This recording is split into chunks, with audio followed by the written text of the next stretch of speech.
Welcome back. A new poll shows half of Republican voters would postpone the 2020 election because of Donald Trump's warnings about voter fraud.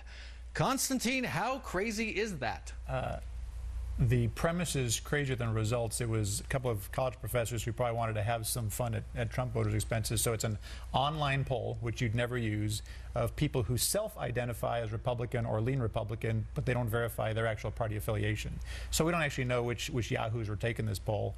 But it is a reminder that civics classes are important, and you need to learn the Constitution and the history and stuff so you can answer questions in smarter fashion. Are you saying they were baiting Trump voters by holding that out there? Because the premise was, if Donald Trump says voter fraud is bad, a real big problem, should we cancel or postpone the election? Except we don't actually know those Republicans answering. It's people who self-identified online as Republican or lean Republican, and that's why we don't use online polling for political purposes, because people will screw with them just to have fun with you. Okay, so is there a takeaway here, though, regarding the way those voters feel about voter fraud and whether they actually buy these unsubstantiated claims? Well, Bram, I agree with Constantine in that we can take any one poll too seriously, and also on the civics course thing, and thankfully that elections don't work that way.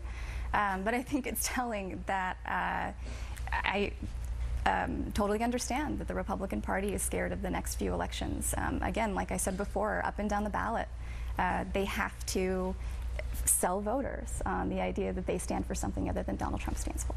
So message, be wary of polls. Of online polls. I don't want to undercut polls. Yeah, they're an important part of your business. Important. Okay, now, this is the week college students across Arizona go back to class. Freshman classes are coming, so I thought we'd give them a little bit of advice as they head to school. Constantine, I'll start with you. Well, apparently, yes, take your civics class, take your government classes, learn about the history, and if you're taking political science classes around here, trust but verify. Trust but verify. Okay, poli-sci students, you get that? That's trust but verify. Definitely. Marilyn. Yeah, try to have fun, use your best judgment, and remember to call mom for more than just money. What kind of fun are we talking about here? Because they may take that, the wrong way. Well, I mean, don't become the after-school special where you joined too many clubs and took on too much. I think, follow your heart and study hard, but don't take it so seriously that you burn yourself out. I'm going to follow up on that. Follow your heart. At college, you have the opportunity to do anything you want.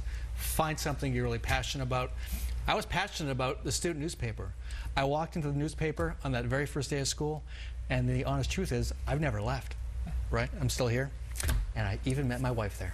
Oh, well. Oh, yeah. That gave me a little chill.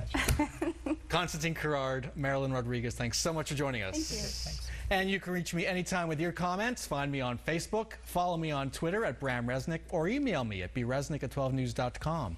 You can also see all of our Sunday Square Off coverage on 12news.com or on our YouTube channel. Go to 12news.com/YouTube. That's our show for this week. Thanks very much to all of our guests. See you back here next weekend for another round of Sunday Square Off.